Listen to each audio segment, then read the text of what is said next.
Vous êtes en train d'élaborer les plans de votre futur logement et vous vous demandez quels sont les principes à respecter pour avoir une maison remplie de bonnes énergies. Pour être à ses aises, le chi a besoin d'une forme simple.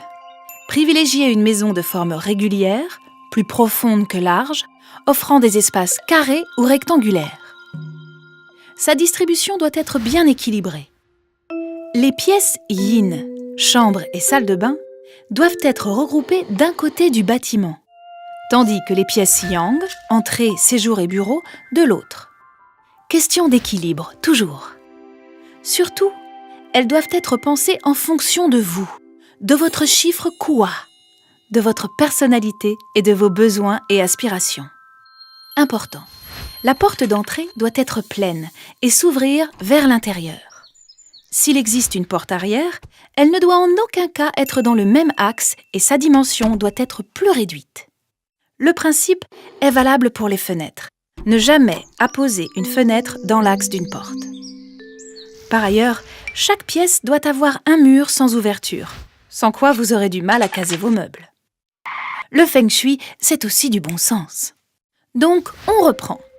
Le salon et la cuisine dans la même partie de la maison. En revanche, cette dernière ne doit idéalement pas être au centre de la maison, qui doit, lui, être libre d'espace et, si possible, ne pas être située au sud-ouest. Rappelez-vous l'élément eau. La cuisine... C'est moi! Oui, mon chéri. La cuisine, donc, doit attirer particulièrement votre attention, car elle regroupe 3 éléments antagonistes, représentés sous la forme de l'évier, de la cuisinière et du réfrigérateur.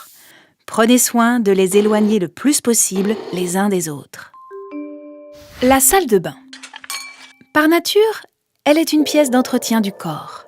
Une seule règle, pas de salle de bain ouverte sur la chambre. En effet, elle doit pouvoir être fermée. Par ailleurs, en aucun cas elle ne sera située au-dessus de la porte d'entrée, sous peine de charger le chi en ondes négatives. Et pour finir, les chambres. Elles ne seront en aucun cas situées au-dessus d'un espace vide, comme un garage ou un atelier, de la cuisine, d'une pièce d'eau ou des toilettes. Jamais d'eau sous la chambre des enfants surtout. Mais c'est la chambre parentale qui est la plus importante. Elle déterminera l'harmonie de la maison et du couple. Son aménagement et la direction de la tête de lit doivent être conformes aux souhaits du chef de famille. En feng shui traditionnel, les règles sont encore plus nombreuses et strictes.